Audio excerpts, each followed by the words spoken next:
The live TV, सच सबसे आगे। दोस्तों, मैं अब्बास हफीज हूं। लोगों का कहना है कि अगर आप कोई गलत काम करते हैं तो उस गलत काम को छिपाने के लिए न जाने आपको कितनों की आवाज़ों को दबाना पड़ता है, लेकिन फिर भी वो आवाज़ें नहीं दबती हैं और आप बेनकाब होते चले जाते हैं। ऐसा ही कुछ हो रहा है मोदी सरकार के साथ। मतलब पूरी दुनिया भर के अंदर थू-थू हो रही है, पर फिर भी ये लगे हैं अपनी नाकामियों को छिपाने के लिए, और उसमें ये बुरी तरह से नाकाम हो रहे हैं। दो चीजें ऐसी हुई हैं जिससे पूरी तरह से भारतीय जनता पार्टी हिल गई है। आप भी सुनेंगे तो दंग रह जाएंगे। एक तो कोर्ट की ऐसी टिप्पणी है कर्नाटका हाईकोर्ट की, जिससे अमित शाह जी की मुश्किलें बेहद ज्यादा बढ़ गई हैं। अमित शाह जी ही की नहीं, बल्कि पूरी मोदी सरकार की और पूरी भारतीय जनता पार्टी की पैरों के नीचे से जमीन सरक गई है। मैं आपको इस वीडियो के अंदर वो बताऊंगा, लेकिन आप रुके रहिएगा। उसके बाद अमेरिका में क्या हुआ है, किस वजह से मोदी सरकार और बीजेपी की थूथू हो रही है, अमेरिका के एक बड़े अखबार ने क्या कुछ लिख दिया है जिससे बीजेपी जो है वो बुरी तरह से बहुत ज्यादा परेशान हो गई है, और हक्का बक्का है कि हमने कितना छिपाया लेकिन ये बात नहीं छिपी। तो वो इस वीडियो के अंदर मैं आपको वही बताऊंगा। लेकिन सबसे पहले कर्नाटका हाईकोर्ट ने क्या टिप्पणी की है ये जानना आपके लिए बेहद जरूरी है, क्योंकि ना तो कहीं पर इसकी चर्चा हो रही है, ना कोई इस पर डिबेट हो रहा है, क्योंकि मामला अमित शाह जी को लेकर है। अमित शाह जी को लेकर यह टिप्पणी की है, जनसत्ता ने छापी है। अमित शाह पर एफआईआर क्यों नहीं की? हाईकोर्ट जज ने पुलिस कमिश्नर से पूछा, जानिए वजह। सबसे बड़ी बात है कि आज सबसे बड़ा सवाल है कि अब अमित शाह जी के ऊपर एफआईआर होने वाली है। क्या अमित शाह जी को लेकर इतनी बड़ी टिप्पणी जो कोर्ट ने की है उसके बाद कर्नाटका पुलिस को एफआईआर करनी पड़ेगी, या अभी भी मोदी सरकार के प्रेशर में रहेंगे? मामला इलेक्शन की एक रैली का है जहां अमित शाह जी पहुंचे थे। कोरोना काल का पेंडेमिक पूरा एक्ट जो था वो लागू था, उसके बावजूद भी वहां भीड़ इकट्ठी की गई, तस्वीरें वायरल हुई और उसको लेकर एक संस्था ने पिटीशन दायर कर दी। और जब जवाब मांगा कर्नाटका पुलिस से तो हंगामा खड़ा हो गया बेलगावी पुलिस कमिश्नर के ऊपर कि उनके जवाब में कुछ ऐसा था ही नहीं कि अमित शाह जी के ऊपर एफआईआर करने भी वाले हैं। अब यहां पर देखिए, पूरा मामला यह है कि सोशल डिस्टेंसिंग नहीं थी रैली में अमित शाह जी की, सोशल डिस्टेंसिंग की धज्जियां उड़ा दी थी। अब कोर्ट को आ गया गुस्सा और कोर्ट ने पूछा कि एफआईआर क्यों नहीं की अमित शाह जी के ऊपर? अभी तक आपने भारत के गृह मंत्री हैं तो क्या एफआईआर नहीं होगी? अब ये सारे के सारे सवालों से बीजेपी भी परेशान है और कर्नाटका की पुलिस भी परेशान है। देखिए जज साहब ने क्या कहा है, कमिश्नर साहब को क्या कह के लताड़ा है। जज ने कहा, शायद कमिश्नर को कर्नाटक महामारी एक्ट 2020 के बारे में जानकारी नहीं है। शायद 15 अप्रैल को राज्य सरकार की तरफ से जारी किए गए आदेशों के बारे में पुलिस कमिश्नर नहीं जानते हैं, तभी उन्होंने एफआईआर नहीं की अमित शाह जी के ऊपर। अमित शाह के ऊपर एफआईआर क्यों नहीं हुई, इस सवाल के ऊपर कोर्ट अड़ा रह गया। मतलब पसीने छूट गए कर्नाटक पुलिस के और बेलगावी पुलिस कमिश्नर के। यहां तक के ये तक कहा कोर्ट ने कि तस्वीरों में दिख रहा है कि सोशल डिस्टेंसिंग की धज्जियां उड़ा दी, लेकिन उसके बाद भी कमिश्नर जो जवाब देते हैं उससे पता चल रहा है कि इनकी कोई मंशा नहीं है अमित शाह के ऊपर एफआईआर करने के ऊपर। मतलब साफ है कि कोई व्यक्ति कानून से बड़ा हो जाएगा, क्या कोई व्यक्ति कानून को अपने हिसाब से चलाने लगेगा? अब यहां पर यह तक कहा कि इस मामले को पूरी तरह से आपने गंभीरता से नहीं लिया, और यह लगता है कमिश्नर 20,000 रुपये का जुर्माना लगाकर ही खुश हो गए बीजेपी के ऊपर कि उन्होंने जितने लोग वहां शामिल हुए थे उन सब पर एफआईआर करनी थी। सिर्फ आयोजकों पे नहीं, बल्कि अमित शाह पे एफआईआर होनी चाहिए थी। वहां जो लोग तस्वीरों में दिख रहे हैं उन पर एफआईआर होनी चाहिए थी। अब ये केस बंद नहीं हुआ है। मतलब लोगों का कहना है, जानकारों का, कि क्या हो सकता है कि अमित शाह के ऊपर एफआईआर दर्ज हो जाए अब, क्योंकि कर्नाटका हाईकोर्ट का इतने सख्त तेवर अभी तक पूरी कोरोना महामारी में कभी नहीं देखने को मिले थे। जाहिर सी बात है कि इन लोगों ने धज्जियां उड़ा दी, जिससे पूरी देश के अंदर कोरोना का जो सेकंड वेव है वो पीक पर आया और इतने लोगों की जान चले गई। और आज जो है कमिश्नर ये कहते हैं एफिडेविट के अंदर कि हमने एफआईआर दर्ज ही नहीं की। किस खुशी में नहीं की आपने एफआईआर? अब यही हो रहा है, क्या हो रहा है कि ये सारी चीज़ों को छिपाया जा रहा है, कोरोना के आंकड़ों को छिपाया जा रहा है, लेकिन उससे कोई छिपता नहीं है कोई चीज़। अगर आपने गलती की है, सोशल मीडिया का दौर है, ट्विटर को क्यों रोकना चाहते हैं? क्योंकि ट्विटर की वजह से पूरे अंतर्राष्ट्रीय स्तर पर ये सारी खबरें पहुंच गई। जो मैंने आपसे कहा था अमेरिका में क्या हुआ है, वो इसी से जुड़ा हुआ है कि इन्होंने जो आंकड़ेबाजी छिपानी चाहिए और उसको लेकर ट्विटर पर हंगामा जो किया।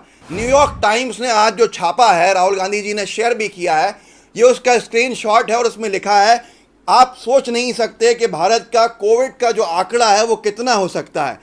न्यूयॉर्क टाइम्स ने एक जगह लिखा है, ऑफिशियल आंकड़ा कोविड से मरने वालों की संख्या का 3,07,231, लेकिन ये कहां तक जा सकता है? नीचे लिखा है 1.6 मिलियन, मतलब 16 लाख लोग शंका में हैं कि इतने मारे गए हैं कोविड से। मतलब भारत सरकार ने जो आंकड़े दिए हैं वो आधे के भी आधे हैं।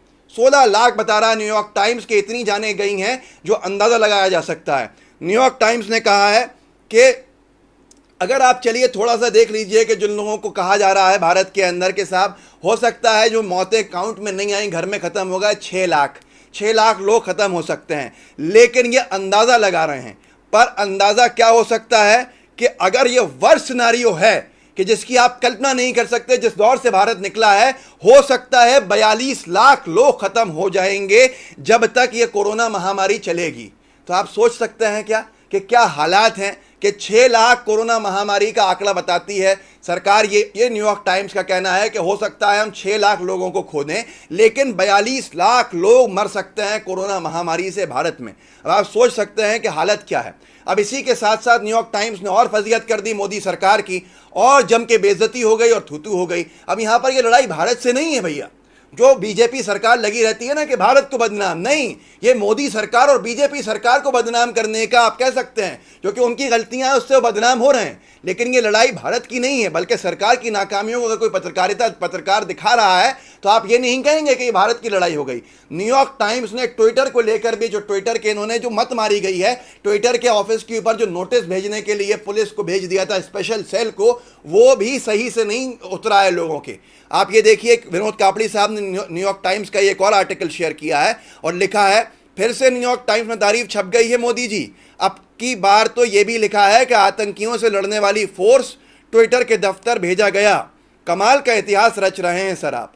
मैंने आपसे कल भी कहा था वीडियो में कि ट्विटर के ऑफिस जिस स्पेशल सेल को दिल्ली की पुलिस ने भेजा था, वो आतंकवाद से लड़ने के लिए बनाया गया है। देखिए, द न्यूयॉर्क टाइम्स ने ये लिखा है, अमेरिका के सबसे बड़े अखबार और दुनिया के सबसे बड़े अखबारों में से एक अखबार में ये छपा है, Indian police visit Twitter offices as Modi goes on pandemic offence.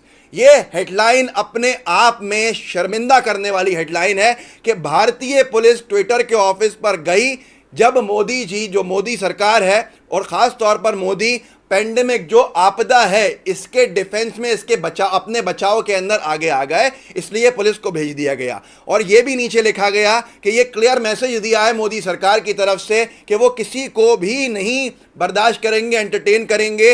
Ruling party अपनी पावर से उन सारी आवाज़ों से से तकलीफ में आएगी, इसीलिए ट्विटर पे आई है। और नीचे इन्होंने ये भी लिखा है, जो ये आर्टिकल्स की शुरुआत होती है, सीधे शुरुआत में ये लिखा है कि जो ऑफिसर्स थे वो भारत के एंटी टेररिज्म पुलिस यूनिट के थे।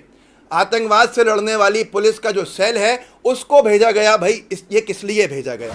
तो आप सोच सकते हैं कि जो कहा जा रहा है कि डंका बज रहा है, वो डंका तो बहुत पहले से मोदी सरकार ने बजवाना बंद कर दिया था। वो तो भारत का अपने आप में अस्मिता है, भारत की अपने आप की शान है कि उसका डंका बजता ही रहता है, जो शुरू से पॉलिसीज लेकर आया है 70-80 सालों के अंदर। और भारत दुनिया के अंदर एक सम्मान पाने वाला देश है। लेकिन मोदी सरकार के साथ क्या हो रहा है ये आपने देख लिया है कि आंकड़े छिपा रहे हैं। न्यूयॉर्क टाइम्स छाप रहा है कि ये आंकड़े छिपा रहे हैं। न्यूयॉर्क टाइम्स कह रहा है कि इन्होंने आंकड़े छपा दिया। अगर मौत का आंकड़ा देखा जाए तो जो आंकड़े भारत सरकार बता रही है उससे 5 गुना ज़्यादा है। आप खुद सोच सकते हैं कि आप गलत कौन है। अगर आप अभी भी अनभक्त बने हुए हैं तो यह आपकी गलती है। कर्नाटका हाईकोर्ट ने जो लताड़ लगाई है उससे पूरी बीजेपी बैकफुट के ऊपर है, क्योंकि तस्वीरें सामने हैं और सीधे जज साहब ने कह दिया कर्नाटका के बेलगावी पुलिस कमिश्नर से कि भैया एफआईआर क्यों नहीं की है। मतलब अगर एफआईआर हुई तो अमित शाह जी की जो मिनिस्ट्री है वो जा सकती है। अब ये सारी की सारी चीज़ें इतिहास में पहली बार हो रही हैं। ये आपके सामने, इस वीडियो को आगे बढ़ाइए, लोगों को बताइए कि आवाज़ों को दबाने के चक्कर में कितनी फजीहत मोदी सरकार करा चुकी है और कितनी कराएगी। आवाज़ें नहीं दब सकती हैं, क्योंकि आपकी गलतियां वो हैं जिससे लोगों की जान गई है। Washington post, New York times, Australia का सिडनी पोस्ट, ये सब जो लिख रहे हैं उसके ऊपर तो यहाँ गोदी मीडिया चर्चा ही नहीं कर रहा है। लेकिन आप कीजिए, आप बताइए, व्हाट्सएप पे साझा कीजिए, लोगों को जागरूक कीजिए, ताकि लोगों को पता चले कि असलियत में ये मामला है क्या और ये क्या कर रहे हैं और कैसे आंकड़ों के छिपाने का काम किया जा रहा है, जिस वक्त आंकड़े कम करने का काम था लोगों की जान बचा के। लेकिन ये पूरी की पूरी सरकार जो है, मोदी सरकार, ये अपनी छवि को बचाने में लगी रहती है। लाइव टीवी को सब्सक्राइब भी कीजिएगा, बेल आइकन भी दबाइएगा। जय हिंद, जय भारत। द लाइव टीवी, सच सबसे आगे।